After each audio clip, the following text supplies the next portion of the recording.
Assalamualaikum warahmatullahi wabarakatuh. Selamat pagi, siang, sore, maupun malam semua. Perkenalkan, saya Andi Alisa Faikiha, dan pada kesempatan kali ini saya akan menjadi moderator presentasi dari kelompok 8. Nah, pada presentasi kali ini kami akan membahas mengenai uji kerentanan perangkat keras, di mana sebelumnya kami telah melakukan analisis kerentanan pada perangkat jaringan menggunakan Nmap. Topik ini tentunya sangat relevan mengingat perkembangan teknologi yang semakin pesat dan juga meningkatnya ancaman terhadap keamanan jaringan. Sebelum lanjut ke pemaparan materi, izinkan saya memperkenalkan rekan kelompok saya yang juga akan menjadi pemateri pada presentasi kali ini. Yang pertama ada Nurul Alia dengan ekor NIM 9, ada saya sendiri dengan ekor NIM 10, ada Susanti dengan ekor NIM 13, ada Dewa Ayu Eka Natalia Pratiwi dengan ekor NIM 21, dan yang terakhir ada Karina Minerva Romeda dengan ekor NIM 34. Langsung saja kita mulai pemaparan materinya. Kepada rekan-rekan kelompok, saya persilahkan. Terima kasih atas kesempatan yang diberikan. Dalam era digital yang semakin terhubung, keamanan jaringan menjadi salah satu prioritas utama dalam menjaga integritas data dan layanan yang beroperasi di atas infrastruktur teknologi informasi. Salah satu aspek penting dalam menjaga keamanan ini adalah dengan memastikan bahwa perangkat keras yang digunakan pada jaringan seperti router, switch, firewall, dan perangkat jaringan lainnya tidak memiliki celah kerentanan yang dapat dimanfaatkan oleh pihak yang tidak bertanggung jawab. Uji kerentanan perangkat keras adalah metode untuk mengidentifikasi dan mengevaluasi risiko keamanan yang mungkin ada pada perangkat jaringan. Dengan melakukan uji kerentanan, pengguna dapat mengambil langkah-langkah proaktif untuk melindungi jaringan mereka dari potensi serangan, menjaga kinerja jaringan tetap optimal, dan memastikan keamanan data tetap terjaga. Pengujian kerentanan ini penting untuk memastikan keamanan jaringan dapat Pengujian kerentanan ini penting untuk memastikan keamanan jaringan dan perangkat yang terhubung dengan mendeteksi potensi celah yang dapat dieksploitasi melalui identifikasi port terbuka, layanan yang berjalan, serta sistem operasi. Pengujian kerentanan ini penting untuk memastikan keamanan jaringan dan perangkat yang terhubung dengan mendeteksi potensi celah yang dapat dieksploitasi. Melalui identifikasi port terbuka, layanan yang berjalan, serta sistem operasi yang rentan, pengujian ini membantu mengantisipasi serangan yang mungkin terjadi. Selain itu, pengujian ini juga memastikan bahwa konfigurasi firewall dan perlindungan jaringan sudah optimal untuk mencegah akses tidak sah. Dengan demikian, pengujian kerentanan berperan penting dalam meningkatkan ketahanan serta menjaga keamanan infrastruktur jaringan secara menyeluruh. Next. Selanjutnya yaitu tujuan.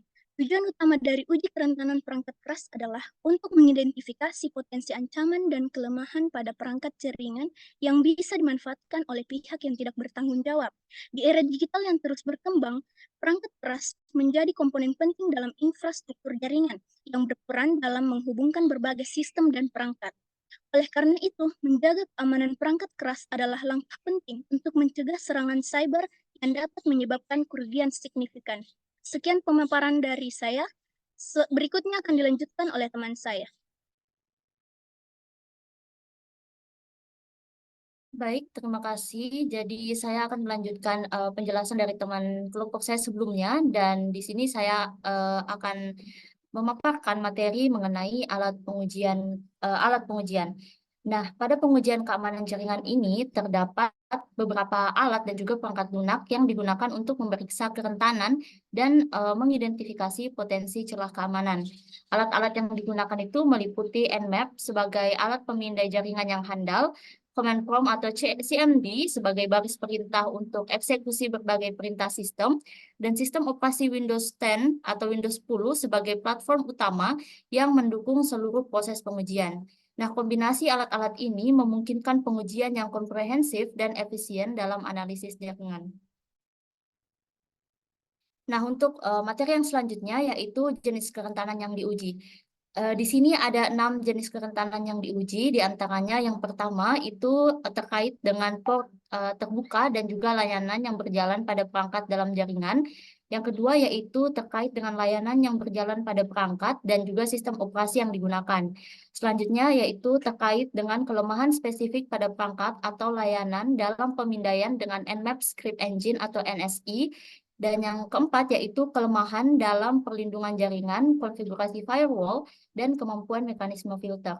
Yang kelima yaitu titik lemah perangkat atau layanan yang dapat dieksploitasi dalam pemindaian kerentanan denial of service atau DOS. Dan yang terakhir yaitu terkait dengan identifikasi karakteristik perangkat dan sistem operasi dalam pemindaian TCP/IP stacking fingerprinting.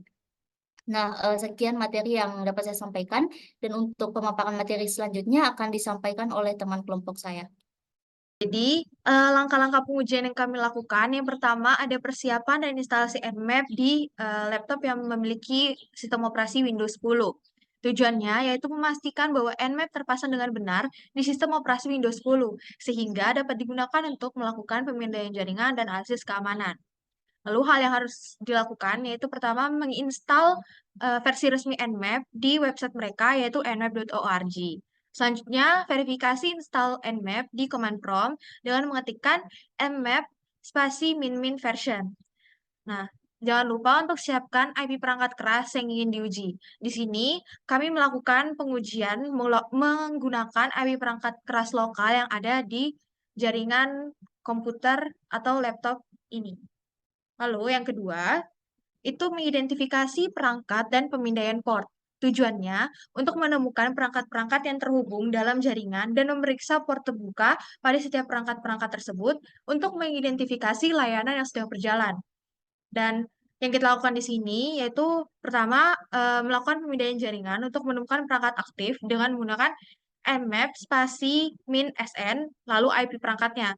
Nah, di sini IP perangkatnya itu 192.168.12.190.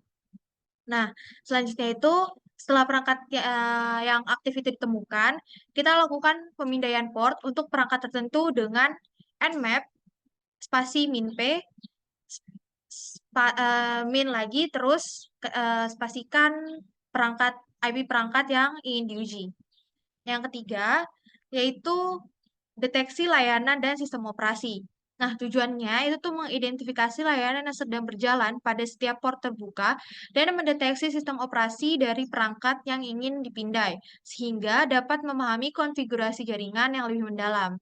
Jadi ada 3 metode yang digunakan, yaitu yang pertama menggunakan nmap untuk mendeteksi layanan yang berjalan pada perangkat tertentu, yaitu menggunakan nmap min sf, lalu disusul IP perangkatnya. Selanjutnya yang kedua itu untuk mendeteksi sistem operasi dari perangkat yang dipindai itu menggunakan nmap min o lalu IP perangkatnya. Yang ketiga itu pemindaian menyeluruh untuk deteksi layanan, sistem operasi dan kerentanan. Itu menggunakan nmap min a lalu IP perangkatnya. Untuk contohnya seperti ini. Jadi di pertama itu kita nmap.sf itu untuk mendeteksi layanan yang berjalan. Lalu nmap min o itu untuk sistem operasinya kita deteksi. Lalu nmap min a itu untuk deteksi seluruh layanan dan sistem operasi juga kerentanannya. Selanjutnya yang keempat yaitu pemindaian kerentanan spesifik menggunakan Nmap Script Engine yaitu NSE. Nah, tujuannya itu untuk memindai dan mendeteksi kerentanan spesifik pada perangkat atau layanan tertentu seperti misconfiguration, exploit yang dikenal, atau kelemahan lainnya. Nah, metode yang digunakan itu ada pemeriksaan kerentanan yang sering ditemukan dengan Nmap, min script, boolean, lalu IP perangkatnya. Yang kedua, analisis SSL atau TLS untuk cipher yang lemah dengan mengetikkan nmap min script SSL min inam min ciphers lalu IP perangkatnya. Lalu kita juga melakukan uji brute force untuk layanan autentikasi dengan mengetikkan nmap min script FTP min brute, SSH min brute, telnet min brute lalu IP perangkatnya. Untuk contohnya dapat dilihat seperti berikut. Jadi di sini ada nmap script poolen-nya, lalu SSL inam chipper-nya, ada juga FTP brute-nya. Selanjutnya, yaitu pemindaian firewall, filter, dan konfigurasi jaringan. Nah, tujuannya itu untuk menganalisis apakah perangkat dilindungi oleh firewall atau mekanisme filter lainnya dan memeriksa bagaimana konfigurasi jaringan mempengaruhi aksesibilitas perangkat. Nah, metode yang kita gunakan itu yang pertama untuk memeriksa apakah perangkat dilindungi oleh firewall atau ada filter di jaringannya, yaitu menggunakan Nmap, Min, SA, IP perangkatnya. Lalu yang kedua itu pemindaian dasar dengan fragmentasi yang dilakukan menggunakan Nmap untuk mengirimkan paket terfragmentasi ke perangkat target. Itu menggunakan Nmap, Min, F, lalu IP perangkatnya. Selanjutnya, itu pemindaian kerentanan denial of service. Tujuannya itu mendeteksi kerentanan yang dapat dimanfaatkan untuk serangan denial of service, yaitu dengan mengidentifikasi titik lemah yang memungkinkan penyerang untuk mengganggu layanan atau membuat perangkat tidak dapat diakses. Nah, untuk metode yang digunakan, yaitu bisa mengetikkan nmap, min script dos, lalu disertai IP perangkat yang diuji. Dan terakhir, itu pemindaian TCP/IP stacking fingerprinting. Nah, tujuannya itu untuk melakukan fingerprinting pada tumpukan protokol TCP/IP untuk menentukan karakteristik unik dari perangkat jaringan yang sedang dipindai, seperti sistem operasi atau vendor, berdasarkan pola respon terhadap paket TCP/IP. Nah, di sini itu bisa dengan mengetikkan mmap, min st, min sf, min o, min oss scan, min guess, lalu IP perangkatnya. Nah, setelah melakukan langkah-langkah pengujian, kita masuk ke hasil pengujian dari perangkat keras jaringan yang kita uji kerentanannya. Di sini target host yang kita uji yaitu 192, 168, 12, 190. Nah, terus host statusnya itu terbuka dengan latensi 0,0033 per second. Lalu total port terbuka yang ditemukan itu ada 4 port, yaitu 135 TCP, 139 TCP, 445 TCP, dan 3306 TCP. Nah, untuk port-port yang terbuka tadi, yang pertama ada port 135 TCP, yaitu MSRPC, atau Microsoft Remote Producer Call. Nah, layanan ini itu digunakan untuk komunikasi antar proses di dalam jaringan. MSRPC memungkinkan aplikasi untuk berkomunikasi satu sama lain di berbagai sistem operasi Windows. Lalu, ada port 139 TCP, yaitu NetBIOS SSN. Nah, NetBIOS SSN ini NetBIOS Service Station. Nah, layanan ini memungkinkan berbagai file dan printer serta komunikasi dalam jaringan lokal Windows. Ini adalah bagian dari protokol NetBIOS yang digunakan untuk nama dan akses sumber daya. Lalu ada port 445 TCP, yaitu Microsoft DS, Microsoft Directory Service.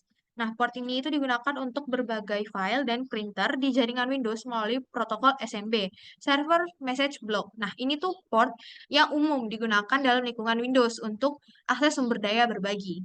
Yang terakhir ada port 3306 TCP atau MySQL. Nah, ini adalah port default yang digunakan oleh sistem server database MySQL, di mana MySQL sendiri itu sistem manajemen basis data relasional yang banyak digunakan untuk aplikasi web dan berbagai sistem back-end. Lalu, dari hasil pengujian kerentanan menggunakan NSA, itu terdapat 3 kerentanan. Yang pertama itu kerentanan SMB Fulen MS10054, yang dimana kerentanan MS10054 itu tidak rentan, tidak terlalu rentan, dan catatannya itu MS10054 itu kerentanannya terkait dengan SMB di Windows yang memungkinkan penyerangan melakukan serangan denial of service. Kerentanan kedua yaitu kerentanan SMB Fulen MS10061, dan di mana untuk MS10001 itu di sini tidak dapat melakukan koneksi ke layanan SMB, sehingga kerentanan ini tidak dapat dievaluasi secara langsung. Nah, MS10061 sendiri itu kerentanan terkait eksekusi kode jarak jauh melalui SMB pada sistem Windows. Nah, kerentanan terakhir itu kerentanan Samba Fulen CFA 2012-1182.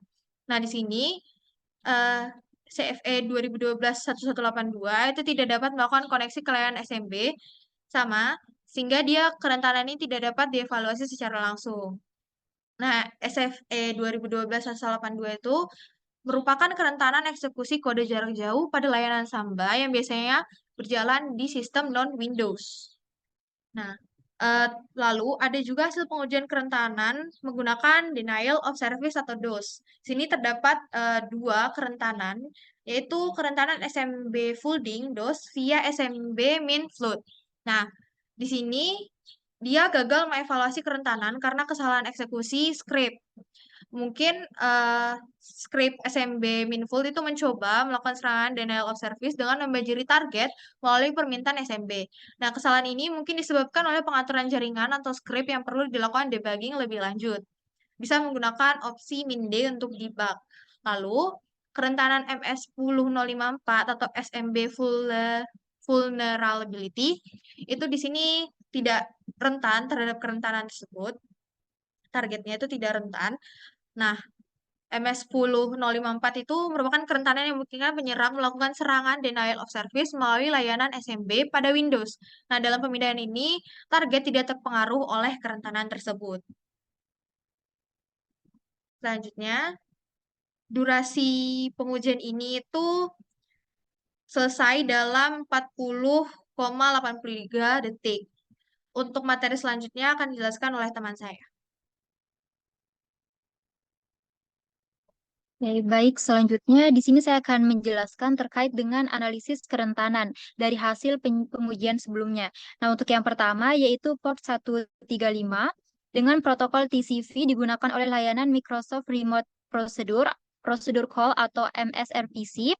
Kerentanan potensialnya yaitu MSRPC ini sering menjadi target serangan karena memungkinkan akses remote ke sistem Windows.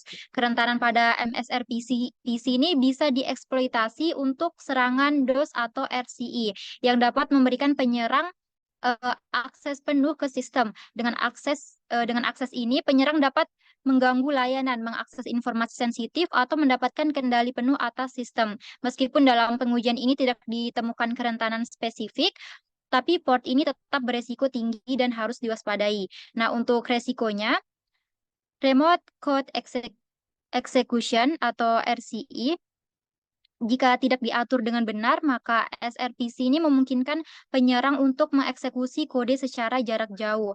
Resiko lainnya yaitu pengungkapan informasi. MSRPC ini juga dapat dimanfaatkan untuk mengumpulkan informasi tentang layanan sistem yang bisa digunakan untuk serangan lanjutan. Next.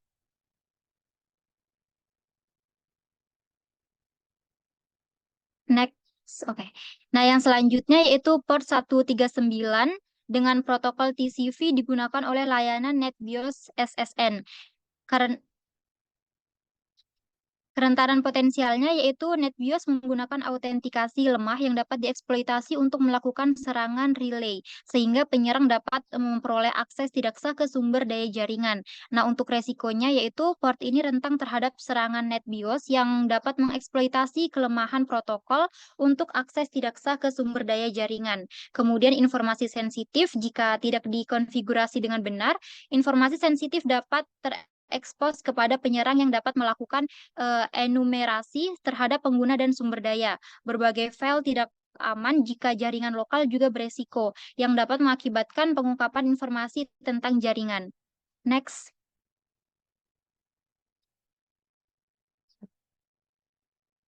Selanjutnya yaitu port 445 dengan protokol TCP digunakan oleh layanan Microsoft DS.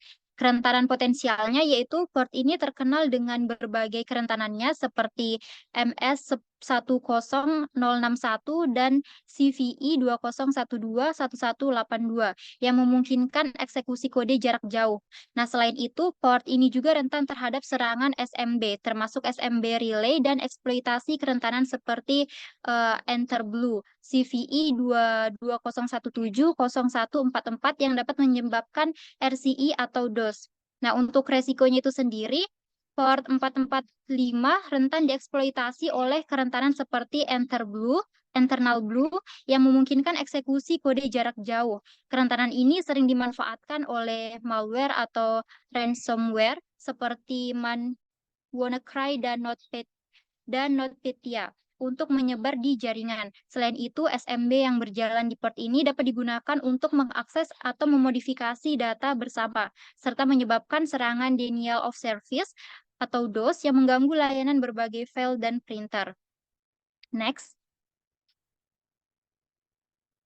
Nah, yang keempat yaitu port 3306 dengan protokol TCP digunakan oleh layanan MySQL. Kerentanan potensialnya yaitu MySQL ini rentan terhadap serangan SQL injection jika aplikasi yang berinteraksi dengan database tidak memvalidasi input dengan benar. Nah, selain itu, port ini juga dapat menjadi target brute force jika autentikasi tidak aman. Nah, untuk resikonya itu sendiri, port ini terbuka tanpa pengaman dapat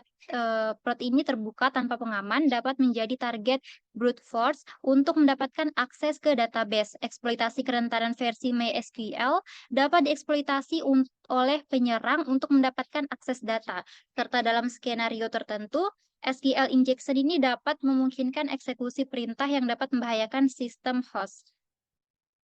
Nah, yang kelima yaitu MS10054 atau SMB Denial of Service. Kerentanan potensialnya yaitu memungkinkan penyerang untuk melakukan serangan denial of service melalui layanan SMB di Windows, menyebabkan sistem menjadi tidak responsif. Meskipun pemindaian menunjukkan bahwa target tidak rentan terhadap kerentanan ini, penting untuk memahami potensi resiko yang ada.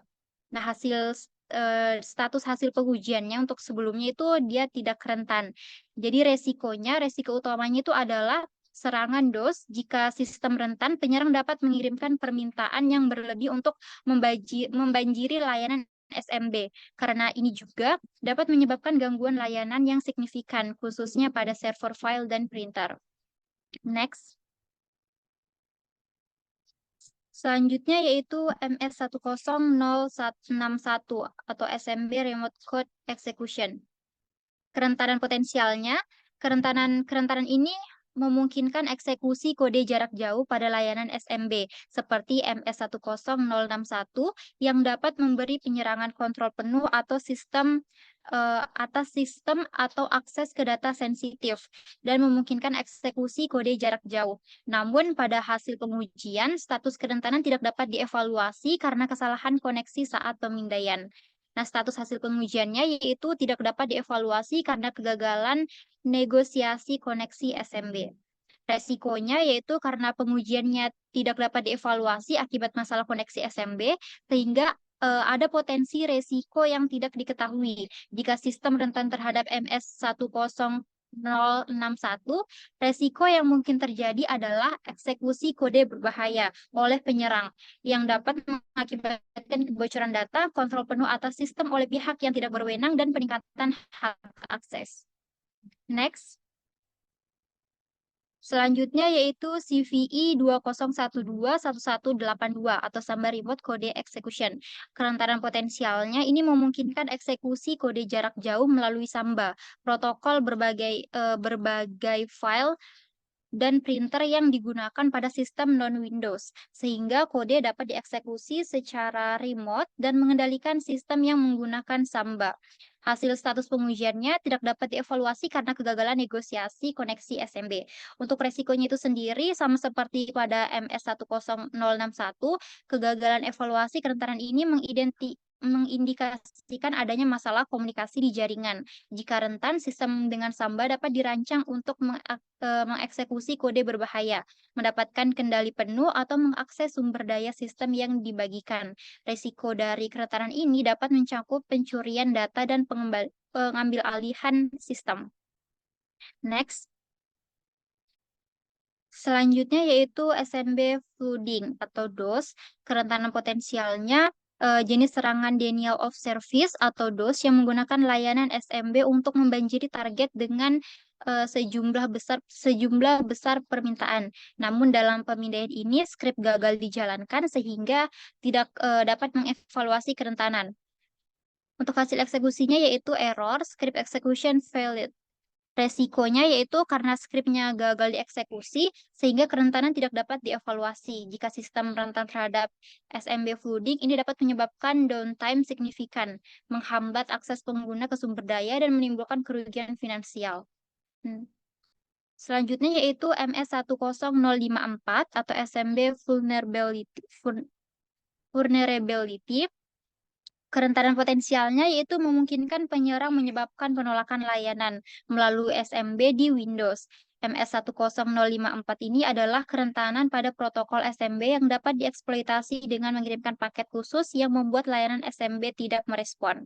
Status hasil pengujiannya tidak rentan, jadi resikonya berdasarkan hasil pemindaian sistem tidak rentan terhadap MS10054, yang berarti resiko dari kerentanan ini sangat rendah.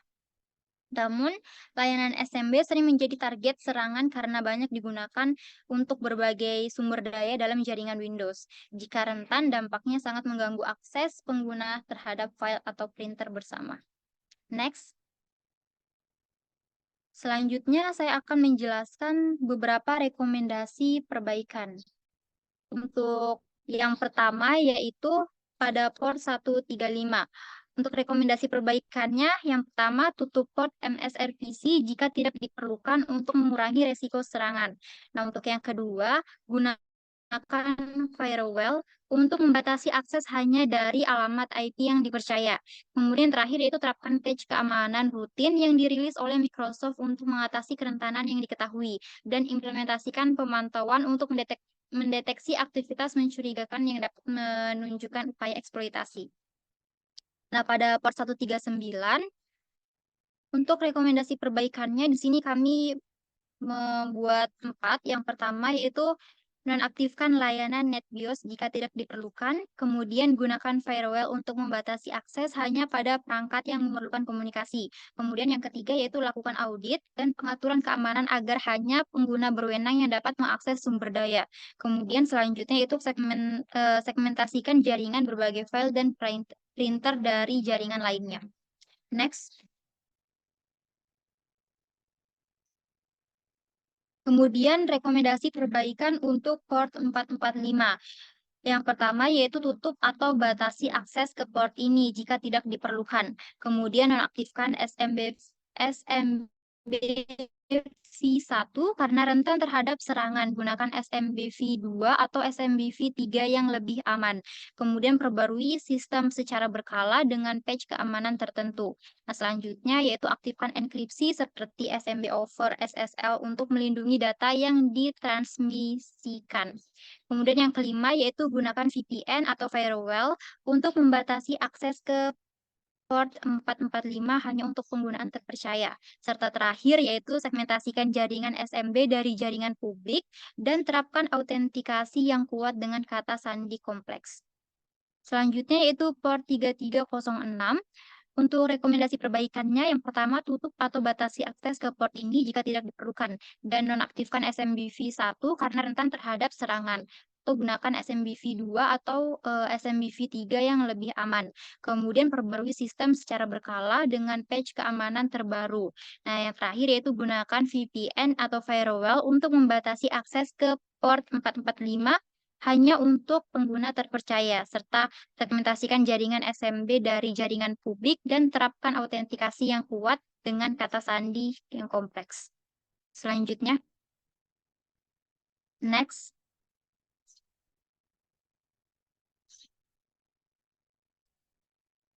Selanjutnya yaitu MS10054. Rekomendasi perbaikannya yang pertama yaitu tutup port SMB jika tidak digunakan untuk mengurangi resiko serangan. Nah, yang kedua yaitu update patch keamanan. Pastikan sistem Windows memiliki patch terbaru untuk MS10054 karena Microsoft merilis pembaruan keamanan untuk mengatasi kerentanan ini. Nah, yang selanjutnya yaitu batasi akses ke port 445 dengan firewall sehingga hanya perangkat sah yang diperlukan yang dapat mengaksesnya. Nah, selanjutnya yaitu MS10061. Rekomendasi perbaikannya itu periksa konfigurasi jaringan dan pastikan konfigurasi jaringan dan firewall-nya ini tidak menghadapi koneksi SMB.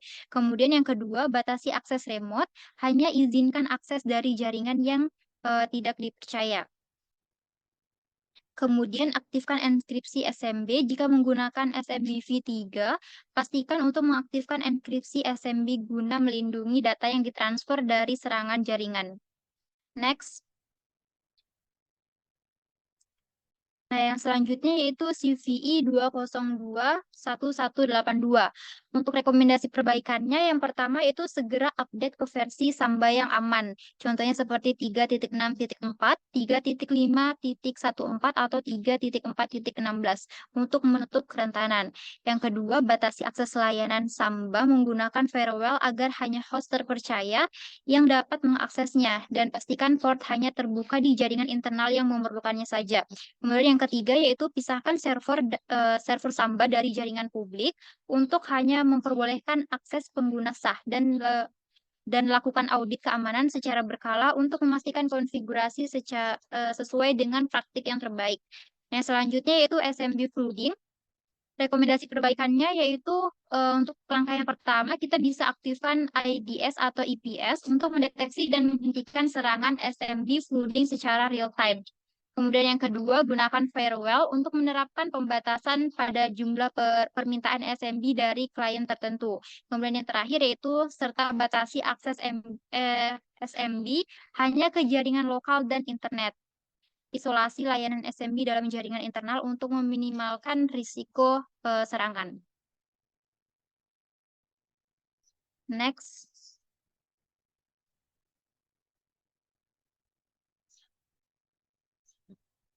Oke, yang terakhir yaitu rekomendasi perbaikan untuk MS10054. Jadi pastikan sistem selalu diperbarui dengan patch, terutama terkait kerentanan MS10054.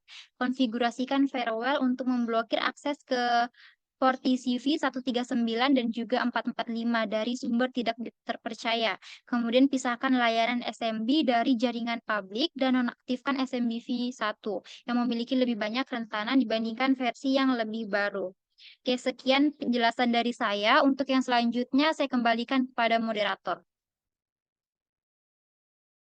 Oke, terima kasih kepada rekan-rekan saya atas pemaparan materi yang sangat bagus dan sangat luar biasa. Mulai dari latar belakangnya, tujuannya, hingga rekomendasi perbaikan, semuanya telah dibahas. Nah, dari sini kita dapat ketahui bahwa ternyata pengujian kerentanan perangkat jaringan merupakan langkah penting dalam memastikan keamanan jaringan, terutama di era digital yang semakin kompleks dan terhubung ini. Penggunaan Nmap Script Engine atau NSE memungkinkan pemindaian lebih lanjut terhadap kerentanan spesifik, seperti misconfigurations, kelemahan pada protokol keamanan, hingga potensi serangan denial of service atau DOS. Beberapa port seperti 135 TCP, 139 TCP, dan 445 TCP ditemukan berpotensi rawan terhadap ancaman. Oleh karena itu, diberikan rekomendasi mitigasi seperti menutup port yang tidak perlu, meningkatkan firewall, melakukan pembaruan sistem, serta audit keamanan rutin untuk menjaga integritas jaringan dari serangan masa depan. Baiklah, sekian dari kelompok 8.